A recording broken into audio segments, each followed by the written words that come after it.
Hello, ladies and gentlemen. It is I, Robert A. Enos. Hey, listen, I have something really interesting to share with you before we get into the rest of this podcast. I came across some music, and you probably already heard some of it, and you'll hear these in my intro and exits on some of my podcasts from here on out. And this is, it's really interesting. This is like heavy metal, but gospel music or hymns. One is Battle Belongs, How Great Thou Art, Victory in Jesus, and Waymaker. Those are the 4 songs. I won't have them all on the same episode, of course, but you will hear those. And I thought it was just really profound music. So if you're wondering who put that out, go to Seth Drums. Seth Drums on Instagram and Seth Drums on Facebook. He's also on Spotify, and I purchased these things off of iTunes. Now, I did get written permission. He gave me written permission to use his songs, for my podcast. But I promised him that I would point people to him and to his music, to his work. So please check him out on Facebook, check him out on Spotify, check him out on Instagram, iTunes, Seth Drums. If you just type in Seth Drums, it should come up to him. Can't miss him. He usually, in a lot of his videos, doing the music, he's playing the drums, Seth Drums, and he's got this bright, like neon green headband on. So find neon green headband drummer Seth Drums. God bless you all. Hello, ladies and gentlemen. It is I, your favorite apostle, Robert A. Enos. The A stands for awesome. I think I've already told you that. And if you don't remember, well, I'm awesome. Hey, we had our primaries, primary elections just yesterday. And we're about a full day, almost a full day. I think out here the polls closed at 8 p.m. if I remember correctly. And now here it is, 6 p.m. Wednesday, June 3rd. Man, it's June already, ladies and gentlemen. June. This year is flying by for me. But anyways, so one full day, we got pretty much all the results from the elections in, and even including in California. They do the slow count, and so I think pretty much where it sits right now is where it sits right now, or where it's going to sit. So I just want to share some thoughts and some ideas on these elections because, we're at a very pivotal point here in California, especially for you conservatives, and us, I should say, conservatives. We're at a pivotal point, and we want to really take this state back so that we can take our nation back fully and turn it red. By the way, if it looks like I'm just chilling today, I'm just kind of chilling right now. What happened was I was going to do a episode yesterday. I was all geared up, ready to go, but we have a school here that meets at the church, and they're having some events here in the room just next to me. And so there was quite a bit of noise, so I didn't want to get on the camera or get into the microphone and have to deal with that. So I put it off until today. But then I was informed that they were still going to be there working and setting up for this performance that they're doing, their end of the year performance. So it was a little frustrating for me, not necessarily aimed at the kids or something, because, it's an agreement we have, and kids are kids and love the kids, and we want them to have a great performance. Just, I really wanted to come on here and talk about some things. And so with the elections now, I want to talk about the elections. So it's a little bit later in the day than I normally would do this, mainly because, well, now everybody's gone. No noise. It's just me and you, and we can jump into this. I went to the gym earlier today, and this is what I wore to the gym. And when I was done with the gym and I ate, I said, well, let me just go do a podcast. And it's like, normally I would shower and clean and put on a clean shirt and everything for this, but I said, I don't really have time. I want to get this done. So I'm sorry, ladies and gentlemen, that you have to look at my skinny arms, but this is more about the content than it is what shirt I'm wearing. And I'm wearing my John Deere hat. Why am I wearing a John Deere hat? Because as you can see, I don't have enough shade up there to keep the sun off my head. So I usually wear a cap when I'm out in the sun. And especially when I'm, I've been working out or working in the sun or anything like that. Like I said, I'm just kind of gross. I need to take a shower. But thank God that you can only see me. So anyways, with that, let's go on. So here's one of the big ones in the California primary elections was governor. And we are wanting to get we're getting a new governor one way or another. Come November, we're going to have a new governor one way or another because Newsom is termed out. He can't run, at least for governor, anymore. Thank you, Jesus. Thank you, Jesus. One of the most strange, perverted people I've ever seen. Some people try to hide their perversion. He doesn't. He puts it on full display, and I don't know why. It's almost like some kind of witchcraft spell, but a lot of people just eat it up. He can say the dumbest things, the most wicked things, past the most wicked things. Like one thing that I think everybody now knows is California has the highest gas prices in the nation. And even when gas prices have gone up, ours have really gone up. Some places paying upwards of $7 a gallon for gas.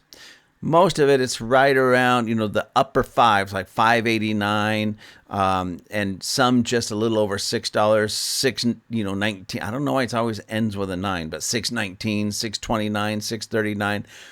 So we're right up there.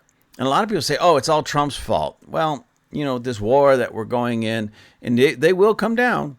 The prices will come down. But it's not all Trump's fault. It's directly Newsom and the Democrats that work with Newsom in Sacramento here in California. We have the highest gas taxes and the worst roads. The gas tax is supposed to take care of the roads. We have the worst roads and the highest taxes.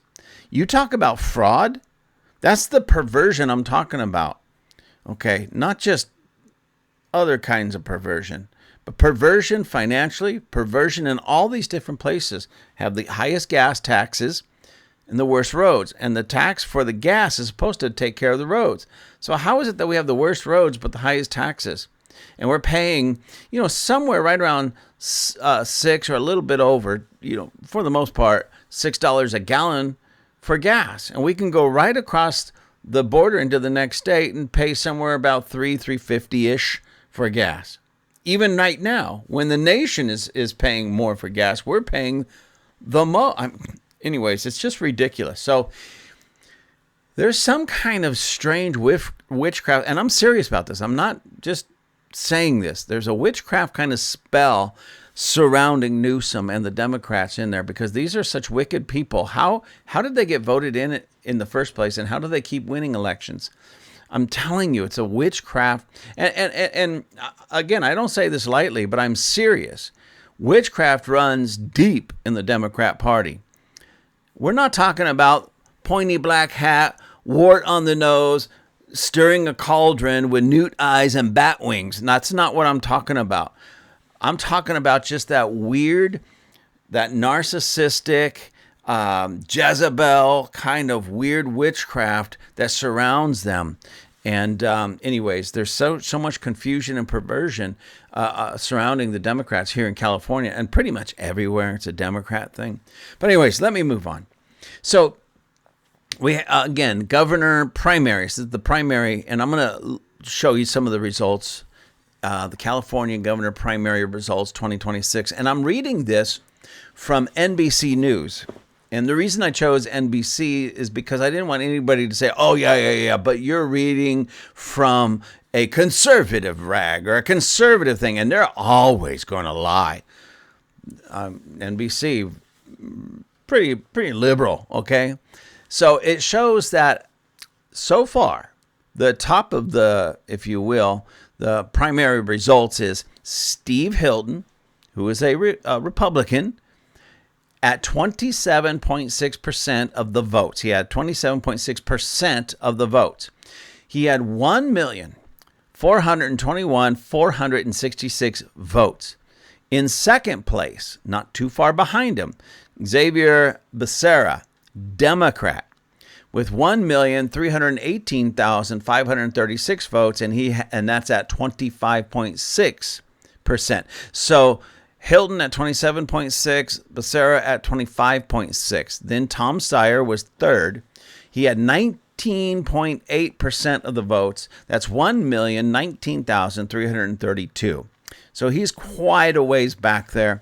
Now, again, in California, it's the top two. So who's going on to November? Steve Hilton and Xavier Becerra. All right, I'm just giving you the rest for a reason. So Tom Steyer, again, 19.8%. Chad Bianco, Democrat. I'm sorry. So forgive me.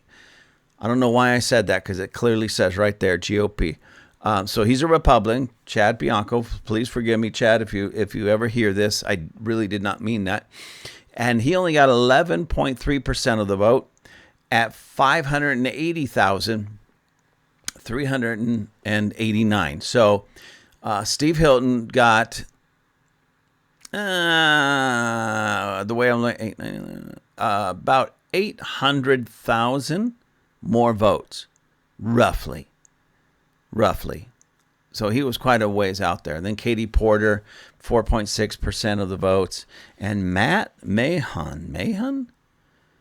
I don't even know. I don't think I've ever even heard this guy. And there's reasons for it. I was focusing mainly on Hilton and Bianco this whole time,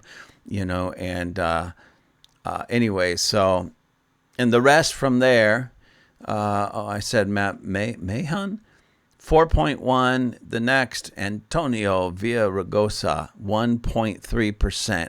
And then from there, it's not even a full percent. All the way down to the person at, some of them got 0%. They didn't get any, I guess they did get some votes. It's just so low, it didn't even really register. Okay. So the two that are going on to November is Steve Hilton and Xavier Becerra. Ladies and gentlemen, let me tell you something. If you don't live in California, if you live in California, let me focus on those who live here. California is a phenomenal state as far as the state goes, but it's the worst state as far as the politics go. It is so strange. I don't know. I do not understand how a state that has so much going for it on so many different levels. We are one of the most, if not the most beautiful, we are the most beautiful because we have the full, we have mountains. So people say, well, our mountains are better. Okay, but we have beaches. And some states that have beautiful mountains can't say that. We also have beautiful deserts.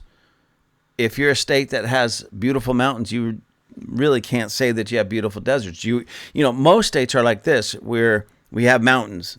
That's pretty much it. We have desert. Well, that's pretty much it. We have, for the most part, I'm not saying 100%, but we have some of the most beautiful deserts, some of the most beautiful mountains, some of the most beautiful beaches in the world. In that sense, the postcard, we have a beautiful state. Okay, and I know a lot of Californians come under attack or scrutiny because, quite frankly, we have a bunch of just rude, nasty people in California, but we also have some of the greatest people in California, wonderful people in California. And so we have great people, we have great geography, mountains, beaches, literally where I live, about an hour to the southeast, I'm in the mountains. And if it's wintertime, I'm up in the snow, but I could be up in the mountains. I could be about 8,000 feet. If I go about an hour and a half to maybe 2 hours, depending on it, to the west, I'm at the ocean. I go up north a little ways, which is much longer going up north, but there's beautiful mountains, beautiful ski resorts, beautiful camping grounds, beautiful hunting areas, gorgeous. I'm talking about gorgeous. We have Mount Whitney, the tallest mountain in the continental USA. And not too far from that, we have Death Valley, the lowest point in the continental USA. Beautiful. Like I said, it's a great state. But what people are running from when they're running from California is the politics and how expensive it is here because of the politics, which means it comes down to the politicians. Newsom and his cronies have all but destroyed this state. I'm serious. So we need change. Now, change is coming, okay, in the sense of who's in there. But we need to make sure that we get somebody that's not a Newsom, not like him in any way. So the reality of it is, how do you do that? We can't get another Democrat in there. We just simply cannot get another Democrat in there. And so Xavier Becerra, he's at 25.6. He's going to November along with Hilton. And he's a Democrat. And I haven't really followed him, but I've listened to enough to know who he really is and what he's really about. He's basically Newsom with an accent. It's just the truth. He's Newsom with an accent. The same kind of wicked, evil policies, the same kind of dim-witted nonsense that he wants to push that Newsom has been pushing all along. As a matter of fact, there's rumors floating around. I don't think it's really just rumors that Newsom is about to raise our gas tax yet again. So, Xavier Becerra is going to just step in and just basically continue Newsom on economics, Newsonomics. Sorry, ladies and gentlemen, I got tongue twisted there. So it's going to go from Newsonomics to Becerra-onomics, and it's not going to get any better unless we get a Republican in there. Now, I know. Hey, I'm a realist. I know a lot of people don't like Steve Hilton, and maybe for good reasons, maybe not. I do know this, that a lot of reasons why, a lot of people don't like Steve Hilton because of the lies that have been floating around about him. They started buying into the lies. I'll give you an example. There was some word that there was a Democrat pact that funded Steve Hilton to the tune of 500 million. Was it million? No, 500,000. I'm sorry, $500,000. Still a lot of money. And so we looked it up. Not just myself, but others around me looked it up. And there was there was $500,000 given by a Democrat pact to a group to oppose Steve Hilton, not support him, not get him elected, but try to keep him from being elected. They gave, what's 500? $500,000 to keep Steve Hilton from being elected. And unfortunately, a lot of conservatives, a lot of Republicans bought into that lie, and it was just a flat lie. You can look it up, ladies and gentlemen. It's there on Google. You can look it up. All of this it's there for the public to see. You can find out where any one of these candidates, win or lose, where the money came from, and even in many ways how they spent it. So anyways, this lie went out. A lot of conservatives bought it, and a lot of conservatives still bought it. Still buy it now, even after the election, and after it's been proven over and over and over and over again that it was just a lie, and many still want to buy into it. It's ridiculous. And the reason I'm saying this, we got to let go of this nonsense, ladies and gentlemen. I'm speaking to conservatives right now. We've got to let go of it. We got to take a deep breath. Hey, maybe your guy didn't get in. And you know what? Speaking about Chad Bianco, or speaking to the Chad Bianco situation, I said this in an earlier podcast. When I first heard, as a matter of fact, Chad Bianco was the first person running for governor that I heard. I heard him at a friend's church, not too far from here. And I really liked him. And at that moment, I said, "Wow, this guy. If the election was happening that next day, I would have voted for him, certainly." And so I listened to him. He was strong. And then, as far as the Republicans are concerned, Steve Hilton comes around, and I hear him, and I said, well, I like him too. So to me, at that moment, it was sort of a toss-up, but I was still leaning towards Chad Bianco in a very strong way for a lot of reasons. What he said, what he stands on, the fact that he is a Riverside County sheriff, so he's got leadership skills, and and I felt like, hey, he's going to go into Sacramento and lay down the law. You know what I mean, and clean up Sacramento. When I say Sacramento, not just the city, but our capital, and what that capital does and what it represents. So I was still leaning towards him, but I started seeing that, well, Hilton was the front runner. In other words, his polling numbers were far better than Chad Bianco. So I started leaning towards Hilton for one reason. A lot of people say, oh, so you compromised, you're backed out, you're a traitor. How am I a traitor? I'm looking at the good of California, not the good of one candidate. So I started leaning towards Steve Hilton, and we actually were able to have Steve Hilton out at the church, but at our Republican meeting at the church. And I actually got to sit down and talk to him kind of off the wire, personal, one-on-one, not long, but long enough to go, I connect with this guy in so many ways. I'm not saying I agree with everything, okay? I'm not saying he's that 100% candidate, not at all. I'm saying that he's going to be good for California. And I'm going back, not just because of the results yesterday, but back a few weeks, he was most electable. And we're at that place, California, conservatives in California, where we can't throw away our vote. See, because what I did is I crunched some number. Well, I'll talk about that in just a moment. So, Mr. Bianco, I really appreciate what you've done. As a matter of fact, I want to read something, ladies and gentlemen. I wrote this and I put it on my Facebook account earlier today and I mean this. I mean this. So I want to read this about this election in general. And I pray that, Mr. Bianco, that you're able to hear this, and your followers, are able to hear this. And I got to say something about the followers of Bianco. They really stuck with you, sir. They really did. Your supporters really stuck with you. And I can appreciate that. They really stood up with you, and they stood up for you.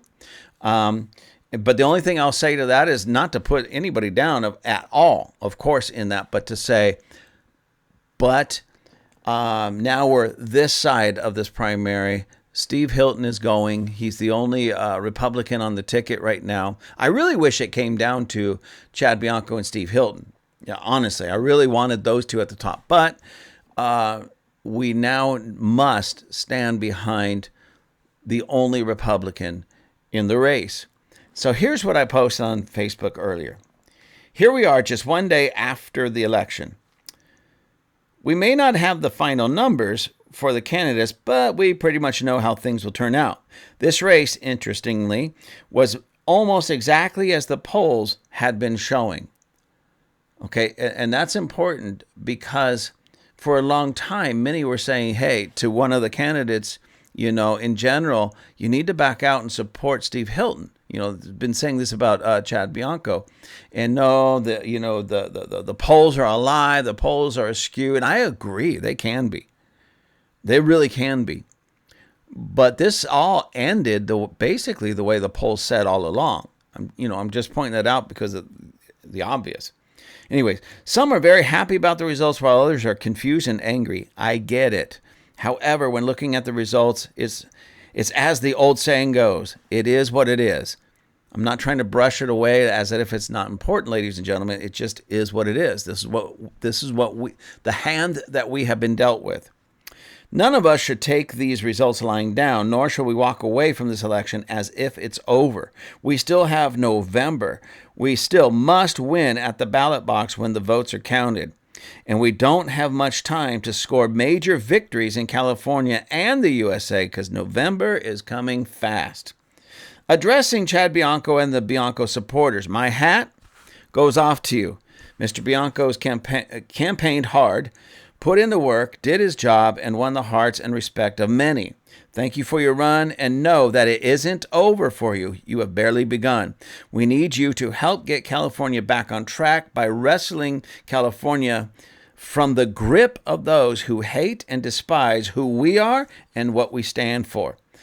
We still need you in the fight, and I mean that, Mr. Bianco.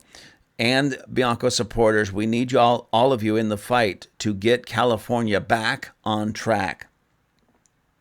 Conservatives, this is not a time for division among our ranks. We still have an uphill battle between now and November. We must rally the troops by getting behind Steve Hilton. Together with single heart and purpose, we must defeat the liberal machine and destroy the wickedness that has plagued California for too long. We must unite. Steve Hilton is not your favorite choice? I get it. Mr. Hilton may not be your favorite candidate, but right now he is the best we have and the only conservative in the running. We cannot afford to lose momentum by being divided in this. Whatever you personally think of Steve Hilton, keep in mind that he is the only conservative and he is running against a far left-leaning liberal who is not very far behind him. After yesterday's election, most of the candidates had been eliminated, and now all the liberals that voted for other candidates, other liberal candidates, will be voting for Xavier Becerra. Just by virtue of no other Democrat to vote for, all those votes that went to other Democrats will now go to Becerra in November. Republicans, conservatives, we need you now more than ever. Without all of us pulling together, we could lose California. We must come together as one. And as I was writing that, I was thinking of that scene. I believe it was in, Gladiator. Remember when they were taken into the arena and Russell Crowe's character, you know, he was like the only one that really had the experience to fight, and he was trying to bring them together so they could survive. And there was that shout, as one, you know, and then they were able to survive. And we have to have that kind of mentality. You know, you may not like the results, but listen, if we walk away from this now or we don't unite as one, we're going to lose California completely, not just another 4 years, but we will lose it completely because you see how bad things are going and you hear what they want to do. They make no bones about it. They're not hiding their policies and what they want. So as one, congratulations to all the conservative candidates that poured their heart and soul into the election. Thank you for your hard work and diligence, but the fight isn't over. November will be here before you know it. Let's make California red. Let's take our state back from the fraudulent left and put it back into the hands of we the people. We got this. So that's what I put out there, and that's my heart. That's what I want. You know, this isn't a time to be divided. This isn't a time to, you know, square off in different camps. This is a time to say, you know, Steve Hilton, you're the top. You're at the top of the ticket. You won. You're going to be one of the two that goes to November. We're getting behind Steve Hilton 100%. You know, and listen, ladies and gentlemen, again, when I say I get it, I get it. If he's not your cup of tea, I understand that. However, is Becerra your cup of tea? I mean, if it comes down to it, is Becerra your cup of tea? Because those are the only two options for California governor, Steve Hilton and Xavier Becerra. That's it. You're either going to get a very, very, very far left-leaning liberal, or maybe he's just a moderate conservative. But a moderate conservative on his worst day is still better than a left-leaning liberal on his best day. There's no comparison. So let's get behind Steve Hilton and really push this and make this thing happen in November. I also want to talk to you about, you know what? Before I go on with that, let me read to you something else. Now, this, honestly, when I wrote what I did and I posted what I did, what I just read to you, it was something I had been thinking about, but Then I opened up Facebook this morning just to see what's going on, especially with the elections. And one of the young ladies at our church, her name is Denise. She wrote this on her Facebook. And it really motivated me to, you know what, I need to kind of add to that or put something on there similar. So she wrote, I'm going to say this once. Over the last several months, there was a lot of division between Bianco and Hilton supporters. Passion is understandable, but we truly want to see meaningful change. Humility must be greater than pride. The primary is behind us. Now is the time to unite. We have an opportunity in front of us, but opportunities are only realized when people are willing to come together around a common goal. Continuing to attack one another, rehash old arguments, or hold grudges serves no one and moves us no closer to the future we all want.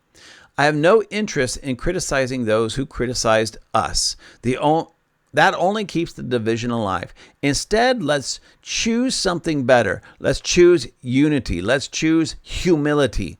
Let's choose to work together, because this is bigger than any one candidate. It's about our families. It's about our community. It's about our future, the future of California. Real change won't come through pride.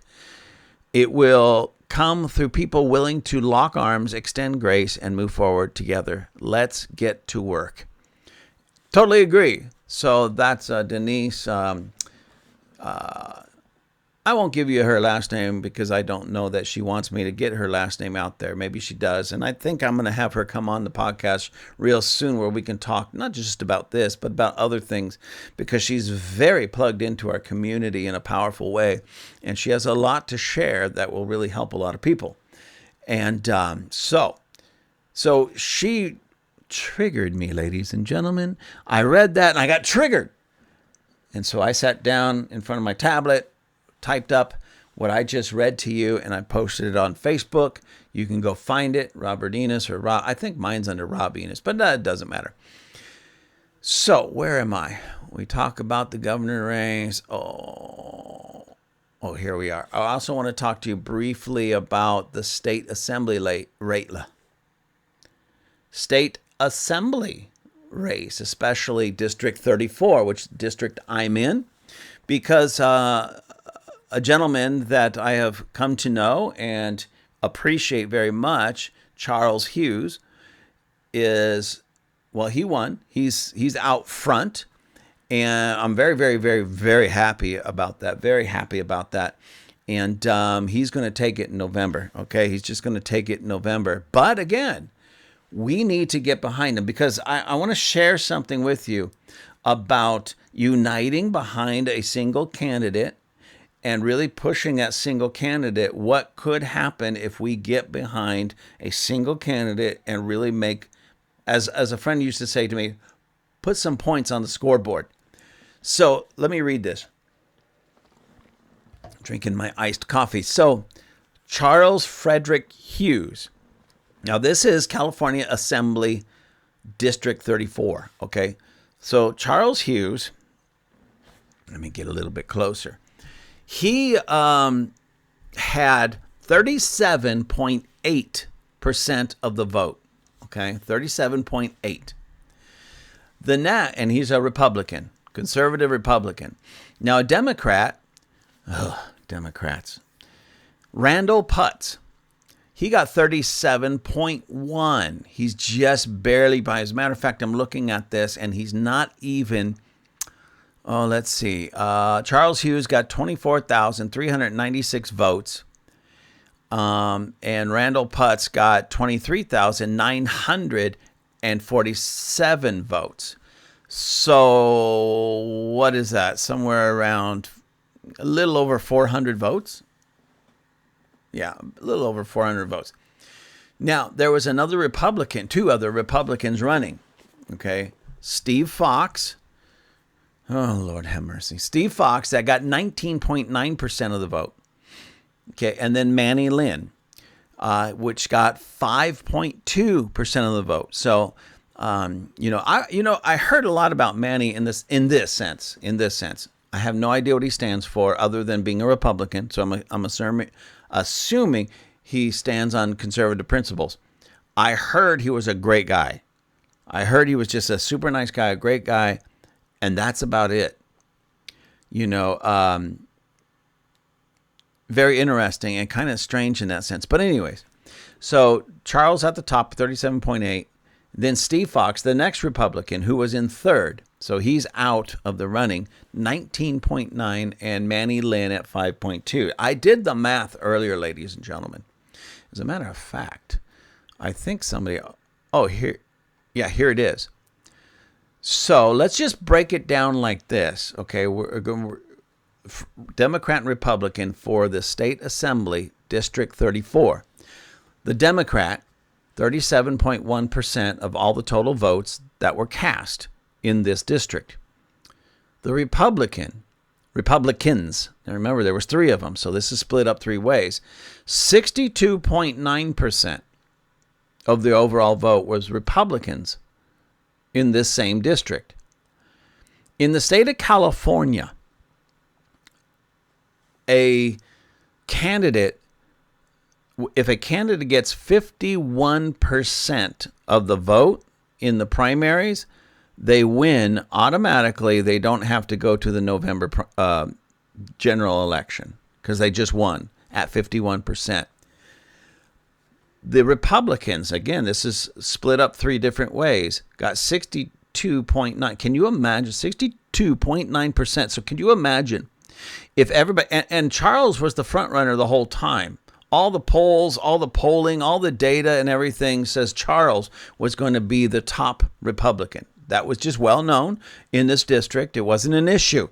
So could you imagine if Steve Fox, listen to me, Steve Fox and you Steve Fox supporters, Republican, and Manny Lynn, if Steve Fox and Manny Lynn both stepped aside, say, I don't know, just before all the ballots were mailed out and says, there's no way we can make it. Let's all get behind Charles Hughes. Charles Hughes would have won by far that 51%, and we wouldn't have had to waste time, effort, energy, or money, resources, going and battling between now and November. This is what I'm talking about, the overall uniting. And we should unite and we should come together because, ladies and gentlemen, they didn't here in District 34 of the State Assembly race in California. And so easily the Republicans could have had their candidate completely settled, Charles Hughes. So all of you that I'm speaking to, some of you, and some of them, we know one another.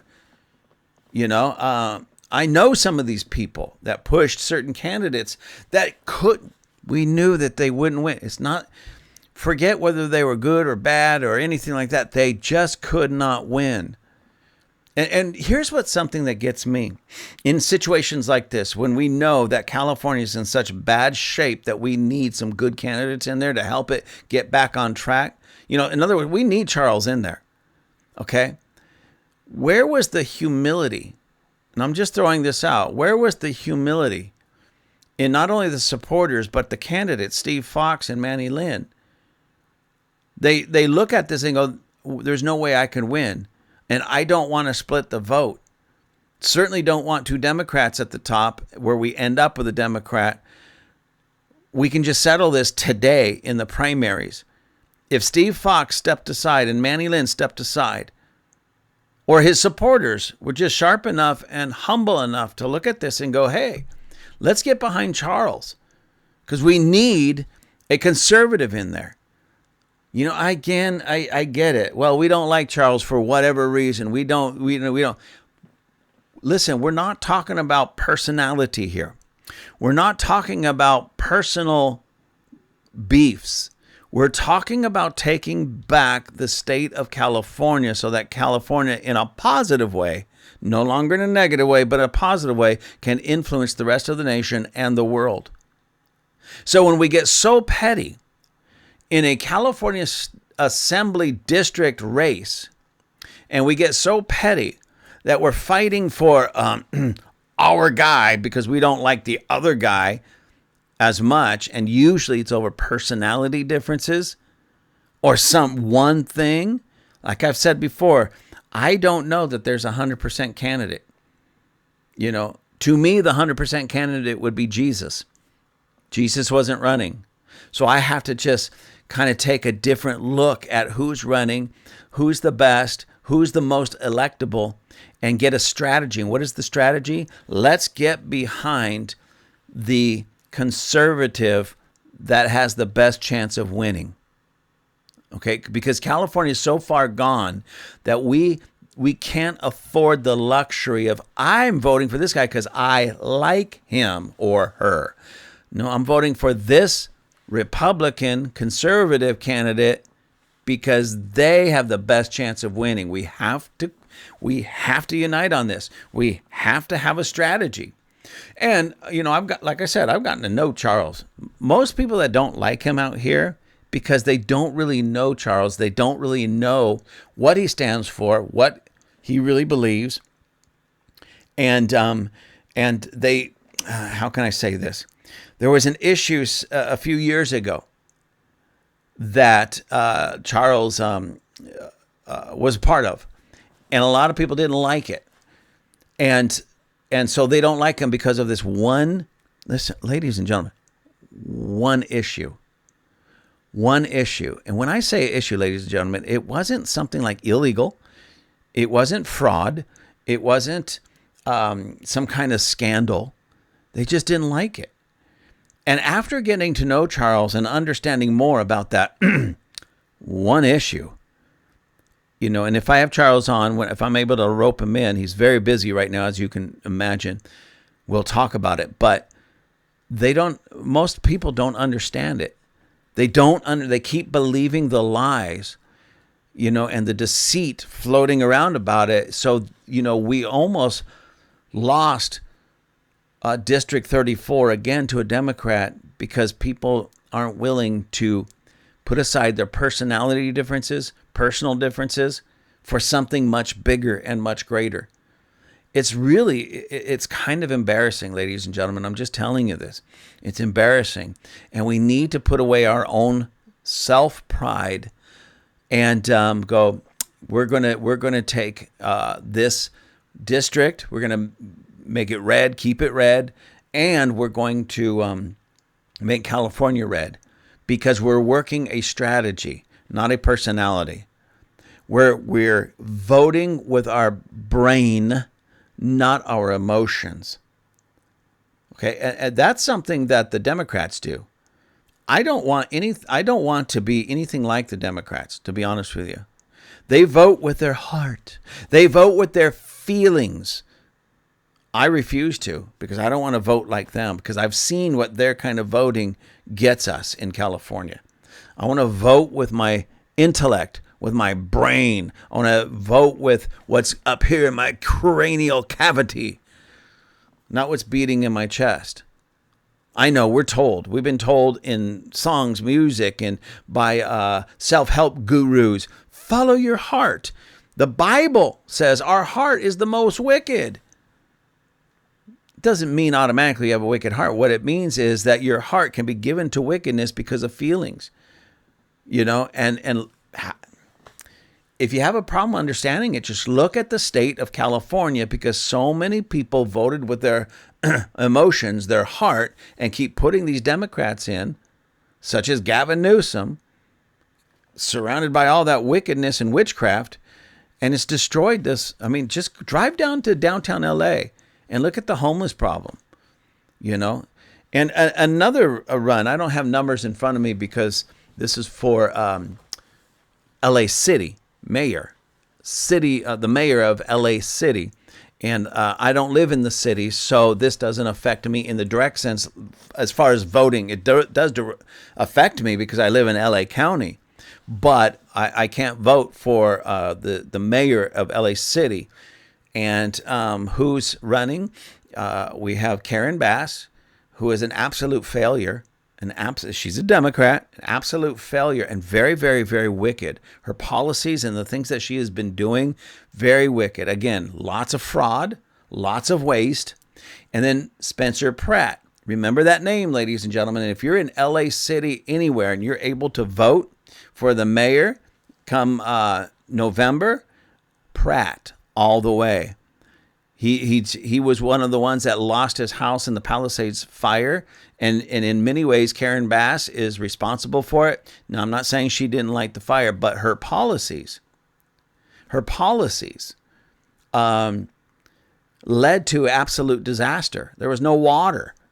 There was no water to put out all those fires. So what were people doing? They were just standing by watching their homes and their lives burn away, and nobody could do anything about it. Why? Because Karen Bass's policies. So now Spencer Pratt ticked off. He's running, and we need an angry conservative in there. I'm being honest with you. We need a level-headed, angry conservative who's going to start turning around all of these failed policies of the Democrat left and get Los Angeles back, because the reality of it is Los Angeles is not just big enough, but influential enough that it will influence the whole state. That's why it's important to me, even though I can't vote in that election because I don't live within those boundaries, but it still affects me, especially I'm in LA County. So please, Spencer Pratt, we're praying for you, and we want you in there. And keep a level head, but also keep that anger going so that when you get in there, you'll have the level head to get things done, but the anger to drive you towards greater levels of righteousness. And don't worry about that, ladies and gentlemen. The Bible, and that's why I always come back to the Bible. The Bible says, be angry, but don't sin. Use that anger in righteousness to push you towards righteousness. Don't become complacent to wickedness. Keep that anger and keep it pointed at that wickedness that is Karen Bass and her policies.